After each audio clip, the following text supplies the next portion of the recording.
नमस्कार, मैं हूं प्रशांत जुरहे और आप देख रहे हैं बिहार चुनाव पर IBN 7 की खास कवरेज पाटलिपुत्र का महासंग्राम। और इस बुलेटिन में बिहार चुनाव से जुड़ी हर खबर होगी और होंगे उस खबर के तमाम पहलू। इतना ही नहीं, नेताओं के दिलचस्प बयान और सियासी बाण भी खूब होंगे। पाटलिपुत्र का महासंग्राम की करेंगे शुरुआत। ये क्रिकेट की तरह चाल बदलते रहता है, भाजपा का ही करेक्टर है। वो लोकसभा के चुनाव के वक्त भी कह रहे थे कि नरेंद्र मोदी की हवा नहीं है। नीतीश कुमार जी कह रहे थे नरेंद्र मोदी की हवा नहीं, बिलोड़ की हवा है। लालू जी 4 पे, नीतीश जी 2 पे रह गए। अभी भी वो कह रहे हैं कि कोई हवा नहीं है। कहा ना नरपिशाच, ये भी लालू कहते हैं कि नरेंद्र मोदी है तो बेटी को आशीर्वाद देने नरपिशाच को क्यों बुलाए। पप्पू जी एक सवालिया का, एक तरफ नटवरलाल, एक तरफ ये जाति की बात बिहार की राजनीति में इन्होंने शुरू की है। किसने कहा कि पिछड़ा प्रधानमंत्री? अरे प्रधानमंत्री होता है। महागठबंधन को ही जीतता हुआ बता रहे हैं, लेकिन उनको मालूम होना चाहिए वो कितना भी दावा कर लें, जीतेगी भारतीय जनता पार्टी। भाजपा उसका गठबंधन 3/4 सीट जीतेगा। सिंगल डिजिट में रह जाएंगे लालू जी, कांग्रेस और नीतीश। यादव उन दुष्टों को, उन नेताओं का खेल बिगाड़ने आया है। किसी कीमत पर कोई समझौता नहीं। एक ही मुद्दा है विकास। इस बार जात पात कुछ नहीं है। नहीं, हमने तो पहले ही कहा है कि इस बार जो दिवाली आएगी तो बिहार 2 दिवाली मनाएंगे। एक परिवर्तन की दिवाली और एक जो सब दिवाली मनाते हैं। नीतीश जी के नेता तो लालू जी हैं ना। नए ट्विटर पे आए हैं तो दिन भर ट्वीट करते हैं। और जो नए हम लोग पुराने ट्विटर पे हैं उनके हर बात का जवाब रखते हैं। जो सवाल वो नाहक खड़े करते हैं उसका जवाब भी हम लोग देते हैं। वो ट्विटर पे नौसिखिया हैं। जो नया ट्विटर पे आता है वो ज़्यादा ट्वीट करता है।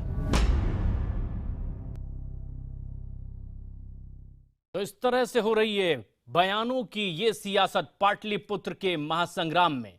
लेकिन इस बीच कुछ घटनाक्रम और तेजी से भी बदलते हैं। नीतीश सरकार में मंत्री रहे भीम सिंह ने अब जेडीयू छोड़ दी है। वो अब बीजेपी में शामिल हो गए। उन्होंने आज अनंत कुमार, सुशील मोदी और पार्टी के दूसरे नेताओं की मौजूदगी में बीजेपी की सदस्यता ग्रहण कर ली। बीजेपी की सदस्यता लेने के बाद भीम सिंह ने नीतीश कुमार पर निशाना साधा और कहा कि नीतीश ने पिछड़ी जातियों से जुड़े नेताओं को हाशिए पर धकेलने का काम किया है। हम आपको साथ ही यह भी बता दें कि ये वही भीम सिंह हैं जिन्होंने सैनिकों के लिए अगस्त 2013 में विवादित बयान दिया था। हालांकि बाद में उन्होंने माफी भी मांग ली थी। तो शहीद होने के लिए होते हैं ना, सेना में और पुलिस में नौकरी क्यों होती है? आप थोड़ी शहीद होइएगा, शहादत के लिए ही जाते हैं। उनका ये है, भावना उसकी है। भावना के साथ सेना में कोई जाता है, भावना के साथ पुलिस में जाता है। ये भीम सिंह जी अब बीजेपी में चले गए। जेडीयू ने भीम सिंह के बीजेपी में शामिल होने पर निशाना साधते हुए कहा है कि उसी भीम सिंह को बीजेपी में शामिल कर लिया गया है जिसके बयान पर कभी बीजेपी ने बिहार बंद तक करा दिया था। आपने वो कहावत सुनी है, कहीं का ईंट कहीं का रोड़ा, भानुमती ने कुनबा जोड़ा। तो बीजेपी आजकल इसी प्रक्रिया में है। सड़क पे फेंके हुए कूड़े कचड़े को भी उठा के अपनी पार्टी में शामिल करवाती है। भीम सिंह उसी टाइप के इंसान है। हम बीजेपी को धन्यवाद देते हैं कि उसने ये कदम किया, क्योंकि इससे बीजेपी का क्या चरित्र, चेहरा, चाल है वो एक्सपोज होता है। क्योंकि इसी भीम सिंह के कारण 2013 में बीजेपी ने बिहार बंद करवाया था इनके शहीदों के बयान पर। इसी भीम सिंह को मेंशन करते हुए प्रधानमंत्री ने रेवाड़ी के रैली में कितना महिमा मंडित किया था। आज उसी भीम सिंह को अपने पार्टी ऑफिस में सुशील मोदी ज्वाइन करवा रहे हैं, मंगल पांडे ज्वाइन करवा रहे हैं, अनंत कुमार ज्वाइन करवा रहे हैं, चंदन का टीका लगा के। वाह रे भारतीय जनता पार्टी। यही तो सियासत है। उत्कर्ष चतुर्वेदी हमारे सहयोगी इस वक्त हमसे सीधे जुड़ रहे हैं। उत्कर्ष, नीतीश के मंत्री रहे, अब बीजेपी के पाले में हैं। आरोप प्रत्यारोप की सियासत हो रही है। ऐसे में तब बेहद अहम है जब लड़ाई छिड़ी हुई है, पाटलिपुत्र का महासंग्राम छिड़ा हुआ है।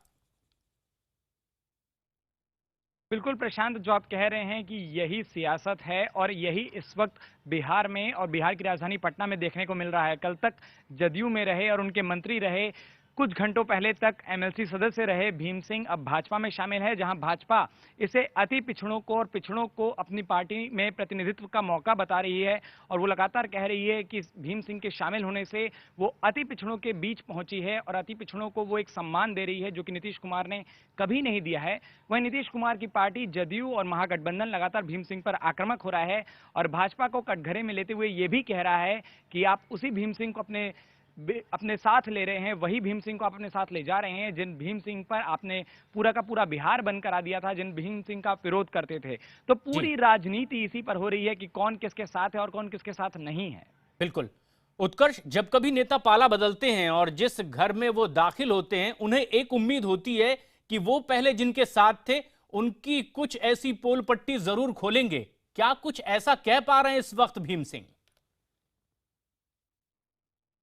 नहीं, देखिए भीम सिंह ने जो कुछ भी बोला है तो होता है हमेशा, जैसा कि आपने कहा, होता है कि जब एक नेता पाला बदलता है तो वो अपने पुराने घर को बड़ा कोसता है। भीम सिंह ने आज वही किया है। उन्होंने भाजपा में सदस्यता लेने के बाद लगातार नीतीश कुमार पर बेहद आक्रामक रुख अपनाया। उन्होंने कहा कि जीतन राम मांझी के साथ नीतीश कुमार ने सौतेला व्यवहार किया था, उनको निकाल दिया था। ठीक इसी तरीके से वो जिस वर्ग का प्रतिनिधित्व करते हैं उन्होंने उनको भी बाहर निकाल दिया था और उन्होंने कहा है कि वो इसी कारण भाजपा में शामिल हुए हैं और इसी कारण वो जदयू छोड़ते हैं क्योंकि वहां अति पिछड़ों का सम्मान नहीं है। बिल्कुल, और अब पाला बदलने के बाद भीम सिंह साफ तौर पर कह रहे हैं कि नीतीश ने यहां पिछड़ों को हाशिए पर धकेल दिया है। उत्कर्ष, शुक्रिया आपका बहुत बहुत इस पूरी जानकारी के लिए। और दशहरे की छुट्टियां मनाने के बाद नेता एक बार फिर से अब चुनावी रैलियों में जुट चुके हैं। आज एनडीए और महागठबंधन के नेता बिहार में अलग अलग जगहों पर रैलियां कर रहे हैं। बीजेपी के राष्ट्रीय अध्यक्ष अमित शाह आज 5 रैलियां कर रहे हैं, तो सुषमा स्वराज, सुशील मोदी भी चुनावी सभाएं कर रहे हैं। उधर महागठबंधन के नेता भी वोटरों को लुभाने के लिए निकलेंगे। बिहार के सीएम नीतीश कुमार आज दनादन एक के बाद एक 7 रैलियां कर रहे हैं। बिहार के सीएम नीतीश कुमार ने अब से कुछ देर पहले ही मुजफ्फरपुर में रैली की और इस दौरान उन्होंने पीएम मोदी और उनके मंत्रियों को निशाने पर लिया। साथ ही साथ नीतीश ने वीके सिंह के बयान को लेकर भी सवाल उठाए। एक केंद्रीय मंत्री ने बयान दे दिया कि अगर कोई कुत्ता को ढेला मार देगा तो उसके लिए सरकार जवाबदेह थोड़ी है। यानी दलित बच्चे को जलाकर मार देना, उसकी तुलना की इन्होंने कुत्ते को ढेला मारने से। अब आप सोच सकते हैं किस मानसिकता के लोग हैं। इसलिए हाथ जोड़कर प्रार्थना है, इनको संभल जाइए, समझ लीजिए, एक वोट भी बर्बाद नहीं करना। उन्होंने मुजफ्फरपुर में आकर कहा कि मेरा डीएनए गड़बड़। अब आप बताइए, मेरा खून खराब है, हम आप ही से सवाल पूछने आए हैं कि आपने 10 साल से हमको मुख्यमंत्री बनाया है, हमारा खून खराब है, डीएनए गड़बड़ है, तो हमको मुख्यमंत्री आपने क्यों बनाया था? और अगर हमारा खून गड़बड़ नहीं है, डीएनए गड़बड़ नहीं है, हमारा डीएनए वही है जो सब बिहारियों का डीएनए है, जिसका इतिहास गौरवशाली है, इस धरती का डीएनए है, अगर वही है तो फिर इनको चुनाव के दिन 1 नवंबर को अपने वोट के जरिए इनको कड़ा जवाब दीजिएगा। अब प्रधानमंत्री के स्तर की यह भाषा नहीं। फिर कभी लालू जी को शैतान कह दिया। आप ये बताइए कि इस तरह की भाषा का प्रयोग कौन करता है? जुबान किसकी फिसलती है? जिसके पैर के नीचे से जमीन खिसक जाती है, उसी की जुबान फिसलने लगती है और इस तरह की भाषा का इस्तेमाल करती है। पाटलिपुत्र के इस महासंग्राम में आरोप प्रत्यारोप की ही सियासत नहीं हो रही। चुनाव के बीच में अगड़े पिछड़े और आरक्षण के बाद अब दलितों के मुद्दे को भी उछालने की कोशिश हो रही है। लेकिन बीजेपी का कहना है कि इसे बेवजह मुद्दा बनाया जा रहा है। बिहार चुनाव में त्योहार के ब्रेक के बाद तीसरे चरण की चुनावी सरगर्मियां एक बार फिर बढ़ गई हैं। मेरे साथ बात करने के लिए केंद्रीय मंत्री धर्मेंद्र प्रधान जी मौजूद हैं। 2 चरण निपटे, गौमांस और आरक्षण के 2 मुद्दे आए। तीसरा चरण से ठीक पहले दलितों का मुद्दा आ गया। बिहार चुनाव और क्या क्या दिखाने जा रहा है? ये कोई मुद्दा ही नहीं है। उस विषय को एक बेवजह विवाद बनाने के लिए कोशिश किया गया, वो सब समाप्त हो चुका है। आप कह रहे हैं मुद्दे समाप्त हो चुके हैं। आरजेडी की ओर से मनोज झा ने कहा है कि बीजेपी का इतिहास ही दलितों के विरोधी का रहा है। वो रणवीर सेना जिसने सबसे ज्यादा दलितों के खिलाफ काम किए, बीजेपी उसको सपोर्ट करते आई है, तो मुद्दा तो यह बनने लगा है। देखिए, सारा विषय मनोज झा जी को बिहार के ही है, लेकिन बिहार के इतिहास उनको ही शायद वो छुपाना चाहते हैं। उनकी नेता को थोड़ा पूछ ले, जो आज नया नेता पुराना नेता दोनों को पूछ ले, उन्हीं के शासन में दलितों के ऊपर बिहार के अंदर क्या क्या बीती है, उन्हीं को थोड़ा पूछ ले। बाकी जिनके बारे में वो इंगित कर रहे हैं, वो सामाजिक विद्वेष खड़ा करवाना चाहते हैं, उनको संरक्षण कौन दिया? मनोज झा जी के नए नेताजी को पूछ के फिर बताएं, उसके फिर उत्तर दे देंगे। पाटलिपुत्र का जब महासंग्राम छिड़ा हुआ है तो चुनाव में अपने उम्मीदवार को जानना आपके लिए बेहद अहम है। अगर आप अपने उम्मीदवारों के बारे में सब कुछ जानेंगे तभी तो बेहतर फैसला ले सकेंगे। तो अगर आप अपने उम्मीदवार के बारे में जानना चाहते हैं तो हमें एसएमएस करें IBN 7 बिहार और फिर लिखें चुनाव क्षेत्र का नाम या फिर पिन कोड और भेज दें हमें 51818 पर। पाटलिपुत्र का महासंग्राम छिड़ा है और बिहार चुनाव में सभी राजनीतिक दल मतदाताओं तक पहुंचने की पूरी कोशिश कर रहे हैं। वो प्रचार के किसी भी माध्यम को छोड़ नहीं रहे और इसी बीच एनडीए और महागठबंधन में पोस्टर वॉर भी अब खूब देखा जा रहा है।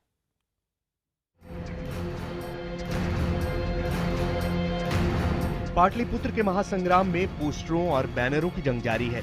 2 चरण का मतदान हो चुका है, लेकिन अभी भी 3 चरणों में 2/3 सीटों पर जनता को अपना मत रखना है। लिहाजा ऐसा नहीं कि पोस्टर बैनर राजनीति ठंडी पड़ी है। राजधानी पटना में आजकल सिर उठाते ही आपको विशालकीय बैनरों के दर्शन होंगे। महागठबंधन के पोस्टरों में नीतीश का निश्चय नजर आता है, तो बीजेपी के पोस्टरों में मोदी और अमित शाह कहते दिख रहे हैं कि बिहार को बदलने के लिए सरकार बदलिए। लेकिन 2 चरण के चुनाव के बाद इनमें भी तब्दीली दिख रही है। अब मोदी अमित शाह की जगह पूरा एनडीए का कुनबा इसमें चस्पा है। ये कोई दाव नहीं है। शुरू से लोगों ने जो भाजपा के तरफ से कोई भी चेहरा यहाँ पे आगे नहीं किया। उन्होंने नरेंद्र मोदी का चेहरा आगे रख करके, अमित शाह का चेहरा आगे रख के चुनाव लड़ने की इनकी रणनीति रही है। और ये महाराष्ट्र में भी ऐसा ही इन्होंने किया, हरियाणा के अंदर भी इन्होंने ऐसा ही किया।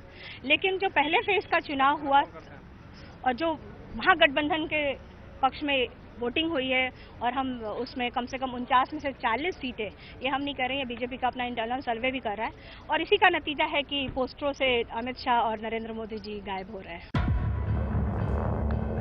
महागठबंधन के नेता इस बदलाव को लेकर जहां बीजेपी पर हमला बोल रहे हैं, तो वहीं बीजेपी उल्टा महागठबंधन पर सवाल खड़े कर रही है।